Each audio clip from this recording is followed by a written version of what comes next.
Olá, estudante! Eu me chamo professora Daiane e na aula de Sociologia de hoje nós vamos falar sobre sociedade e democracia no Brasil. Antes da gente falar sobre sociedade e democracia no Brasil, vale a pena lembrar que democracia é um conceito muito antigo dentro da nossa sociedade. A democracia surgiu lá na Grécia Antiga com um cara chamado Clístenes. E ele foi o responsável por trazer esse conceito político que até hoje é elaborado, é desenvolvido e é aperfeiçoado dentro da nossa sociedade. Para nós falarmos sobre democracia e sobre sociedade no Brasil, a gente vai ter que voltar um pouquinho lá atrás na história. Mais especificamente em 1500, quando o Brasil foi conquistado. Isso mesmo que você ouviu. Falar que o Brasil foi descoberto é uma coisa lá do passado. Agora se fala que o Brasil foi conquistado. Afinal, se eu perguntar para você quem foi verdadeiramente que conquistou o Brasil, você vai me responder Pedro Álvares Cabral. Mas se eu lhe perguntar quem foi que descobriu o Brasil, aí o correto seria você responder que foram os povos indígenas. Essa imagem que vocês podem observar aqui no slide trata-se das capitanias hereditárias e foi a primeira forma administrativa do Brasil. Acontece que essa forma administrativa não durou muito tempo, ela durou aproximadamente 18 anos. Porém, ela acabou apresentando diversos problemas que levaram essa forma administrativa ao fracasso. Lá em 1500, o Brasil tinha essa divisão territorial aqui que você está vendo nessa imagem. Tudo que estava do outro lado pertencia à Espanha e o Brasil era somente essas 15 faixas de território denominada capitania hereditária. O governo de Portugal não gostava muito das terras brasileiras. Afinal, o rei de Portugal, lá em 1500, ele queria saber só de uma coisa: encontrar ouro. O sistema econômico que toda a Europa vivia nessa época era um sistema chamado mercantilismo e o ouro era o que os reis mais procuravam. Acontece que a Espanha ficou com territórios na América que tinham bastante ouro, como, por exemplo, os astecas na América Central e os incas no lado oeste da América do Sul.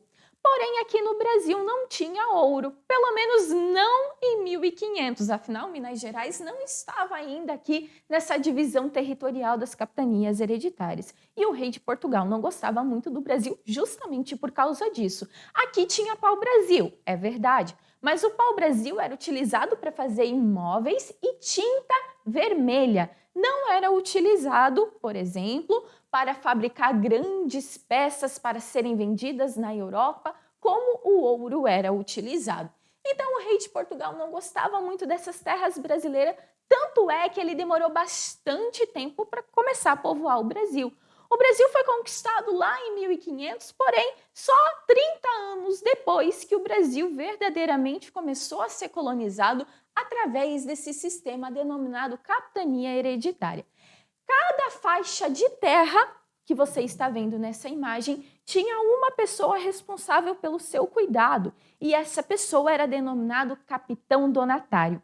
Acontece que a vida de um capitão donatário não era nada fácil. Embora ele tenha ganhado um baita pedaço de terra do rei de Portugal, cada pedaço de terra desse já era maior do que Portugal. Mas mesmo assim ele encontrava grande dificuldade para administrar. Afinal, o que tinha no Brasil em 1500? Não tinha absolutamente nada, né? Era só mato, era só floresta, era só praia e povos indígenas. Então, o capitão donatário ele encontrava bastante dificuldade para administrar essas capitanias hereditárias. Quando ele precisava de algum auxílio, como por exemplo, precisava de uma pá, de uma enxada, de cimento para fazer alguma construção, ele enviava uma carta para o rei de Portugal. Essa carta costumava demorar uns 6, 7 até 8 meses para chegar lá em Portugal. Aí até o rei responder a carta e mandar aquilo que o capitão donatário estava solicitando, como uma pá, uma enxada, um cimento, por exemplo, já tinha passado mais de um ano. E o capitão donatário ficava então na sua capitania de braços cruzados, esperando o auxílio vir. Isso quando o auxílio vinha, porque muitas vezes o rei de Portugal acabava não auxiliando o capitão donatário, já que ele não achava tão importante as terras do Brasil por não ter ouro. Graças a essa falta de auxílio do rei de Portugal, o capitão donatário não deu conta de cuidar da sua capitania e as capitanias foram ao fracasso, com exceção de algumas onde foi descoberto que dava para plantar a cana-de-açúcar. Quando a capitania hereditária foi ao fracasso, o capitão donatário ele não deixou de morar no Brasil. Ele continuou morando aqui no Brasil. Mas o rei de Portugal, ele mandou uma outra pessoa para governar o Brasil, já que o capitão donatário não estava sabendo administrar o Brasil direito.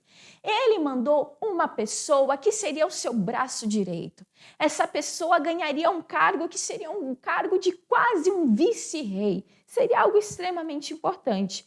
Essa pessoa foi Tomás de Souza e ele foi o primeiro governador-geral do Brasil. Ele chega no Brasil, ele traz a nossa segunda forma administrativa, que é a forma do governo geral, e ele vai começar a colocar ordem nessas capitanias hereditárias que não estavam lá dando muito certo. Nessa época, o governador-geral ele já percebeu que o Brasil era muito grande. E olha que o Brasil não tinha nem o formato que ele tem nos dias atuais, né? Eram só algumas faixas de terra litorâneas. Mas já era muito maior do que Portugal naquela época. E o governador-geral percebeu que ele precisava de auxílio. Foi aí que ele começou a realizar algumas eleições para executar o cargo de prefeito e também de governador, que seriam pessoas eleitas então para estar auxiliando esse governador-geral que veio lá de Portugal para botar ordem na casa e para cuidar das capitanias hereditárias, do capitão donatário e assim por diante.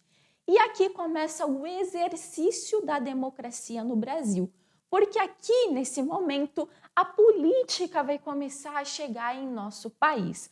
O governador-geral, então, ele determinou que cada capitania deveria ter um governador e cada cidade, vila que estava se formando também deveria ter um prefeito.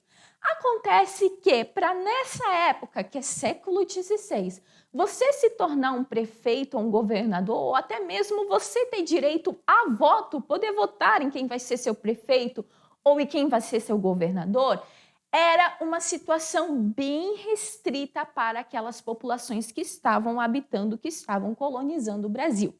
Por exemplo, se você quisesse ser um prefeito ou um governador, primeiramente que você deveria ter mais de 25 anos. Você deveria ter uma renda mínima, ou seja, você não poderia ser uma pessoa pobre. Deveria ser branco, deveria ser católico e não poderia ter ascendência judaica ou árabe. Analisando esse quadro aqui, pessoal, onde a gente vê que só pode ser prefeito ou governador, ou seja, participar da política, exercer a cidadania no Brasil, somente pessoas com renda mínima, branco, católico e sem descendência judaica ou árabe, o que a gente pode analisar a partir disso? A gente começa a perceber aqui que lá no século XVI o Brasil já estava se desenvolvendo de uma forma em que, por exemplo, o racismo já estava se tornando algo presente, a intolerância religiosa também já estava se tornando algo presente, a xenofobia também estava se tornando algo presente. A partir do momento que o governador-geral ele estipulou que a pessoa deveria ser branca, automaticamente excluiu os negros africanos que estavam vindo para o Brasil no século XVI para executar o trabalho escravo, os indígenas que já eram habitantes do território brasileiro e também pessoas de outra religião. No Brasil, no século XVI, você deveria ser católico. Era a religião mais bem aceita dentro da sociedade.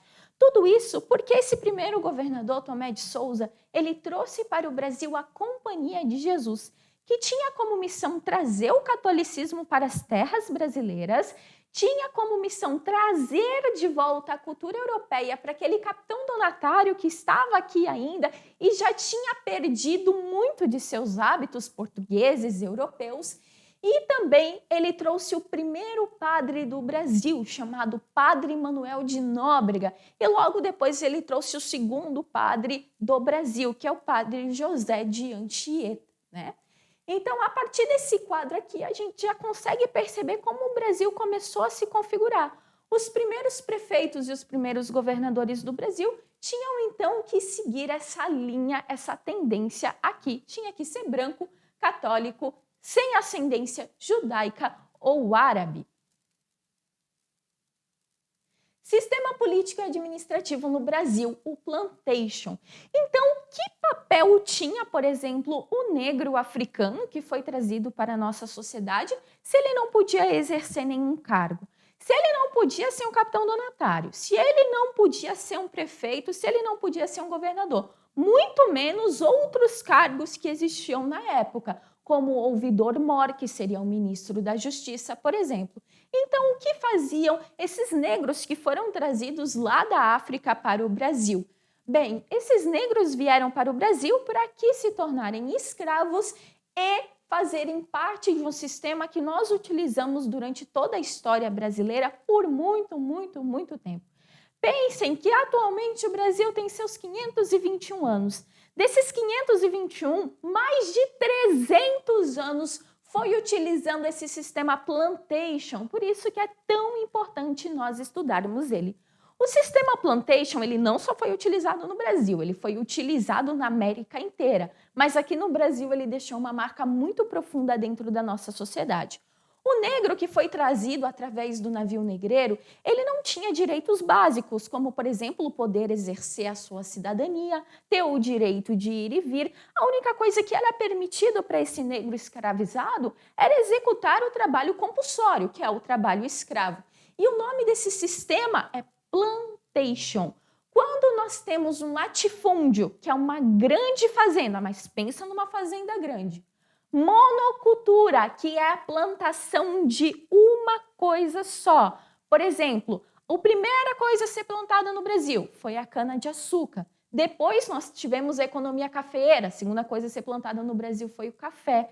Quando nós temos apenas um item sendo plantado dentro dessa grande fazenda, nós chamamos de plantation. Mas essa plantação não pode ser feita por qualquer pessoa. Para se configurar mesmo nesse sistema chamado plantation, precisa ser plantado dentro do latifúndio através da mão de obra escrava. Esse era o único papel dentro da sociedade brasileira que sobrava para as pessoas negras trazidas lá da África dentro de um navio negreiro para viver aqui no Brasil. Então a pessoa não podia exercer cidadania, não podia participar da política, nem participando no sentido de se eleger, muito menos votando. Aos negros cabia somente executar esse papel dentro da nossa economia, que é o plantation. E os povos indígenas? Bem, o índio, apesar dele ser o primeiro habitante do Brasil, ele também não tinha direito nenhum na época do Brasil colônia. Os povos indígenas estão vivendo na América há mais de 14 mil anos. Porém, até hoje são povos que lutam pela sua participação dentro da sociedade, por igualdade e pelo exercício da cidadania. Os indígenas foram os primeiros escravos do Brasil. Acontece que na época de colônia, o capitão donatário, por exemplo, e depois o governador-geral, ele não gostava muito da mão de obra do índio. Ele considerava o índio fraco para fazer o trabalho que ele queria.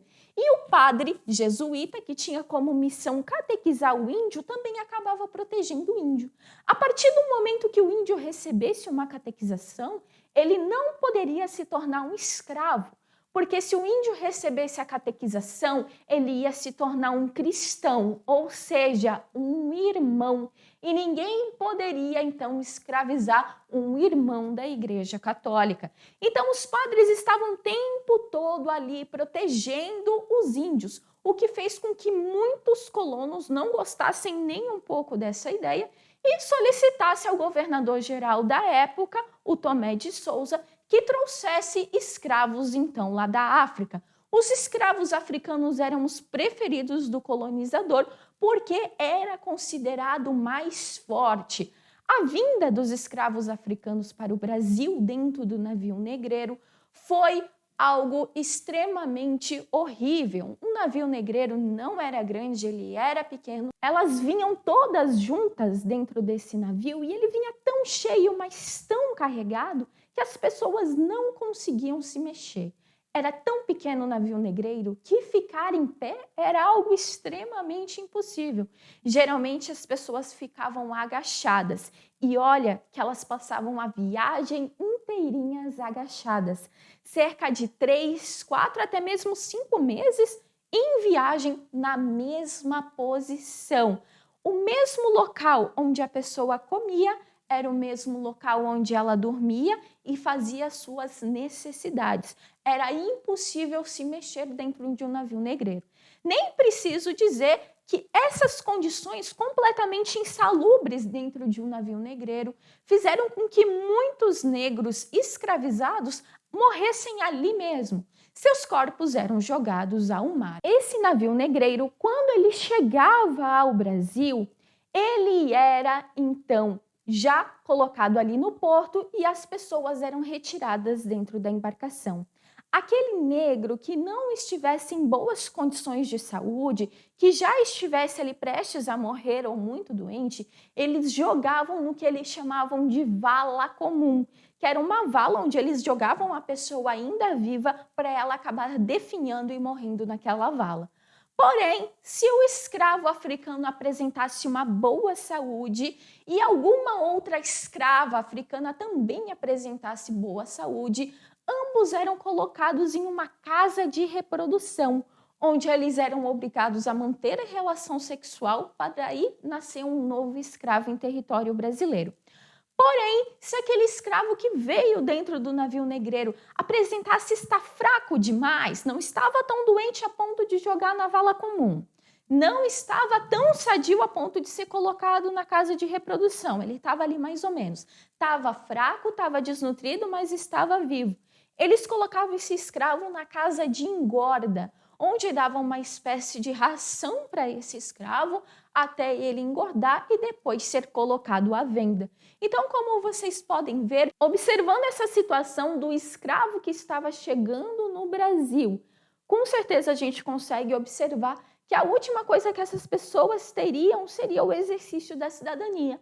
Afinal, não eram tratados nem como seres humanos, não eram tratados nem como dignidade. Na época do Brasil colônia, nunca se pensou em dar a cidadania para estes escravizados. Porém, depois do Brasil colônia, o Brasil entra em outro período bem importante chamado Brasil Império, onde algumas coisas vão mudar, inclusive o próprio exercício da cidadania.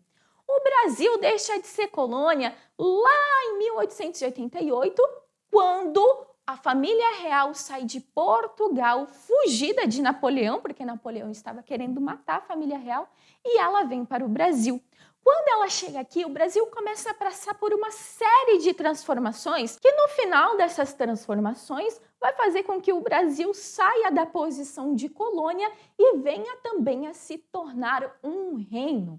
Durante o período imperial do Brasil, o Brasil foi governado por dois principais imperadores, Dom Pedro I e Dom Pedro II. Quando a família imperial estava chegando no Brasil em 1808, Dom Pedro I ainda era criancinha e quem governou por muito tempo o Brasil para valer foi o pai dele, Dom João VI. Dom Pedro I se criou aqui em solo brasileiro e ele, apesar de não ser brasileiro, afinal ele nasceu em Portugal, ele passou a conhecer muito da estrutura do Brasil. Dom Pedro I, ele foi o responsável por criar a primeira Constituição do Brasil, isso lá em 1824. A essa altura do jogo, o Brasil já era independente e não era mais colônia. O Dom Pedro I, quando ele cria a primeira Constituição do Brasil, ele não inclui as pessoas negras e nem as pessoas indígenas dentro da Constituição para fazerem parte da cidadania do Brasil. Muito pelo contrário, ele não se coloca contra a escravidão, nem do negro e nem do indígena, que ainda acontecia, mesmo que de maneira ilegal. Lembrando que a escravidão do índio se tornou ilegal antes mesmo da escravidão do africano. Dom Pedro I, quando ele criou a primeira Constituição, aqui recebe um grande destaque para algo que ele criou que marcou muito a sociedade brasileira, que é o poder moderador. Você sabe o que é o poder moderador e como isso influenciou a cidadania do Brasil? Bem, eu aposto que os 3 principais poderes você já conhece. Era comum uma Constituição da época falar sobre os 3 principais poderes, que é o legislativo, executivo e o judiciário. Porém, o poder moderador era novidade, afinal foi uma criação de Dom Pedro I. E acontece que de moderador ele não tinha nada, na verdade, de moderador era só o nome mesmo. Essa Constituição que colocou o poder moderador em pauta fazia com que o Dom Pedro I ele tivesse poder para controlar os outros 3 poderes. Isso mesmo, o poder moderador dava para Dom Pedro I a chance dele poder controlar o poder executivo, legislativo e judiciário. Se ele pode controlar esses 3 poderes através do poder moderador, então de moderador não tem nada. Na verdade, Dom Pedro I estava tentando era ser absolutista dentro da sociedade brasileira.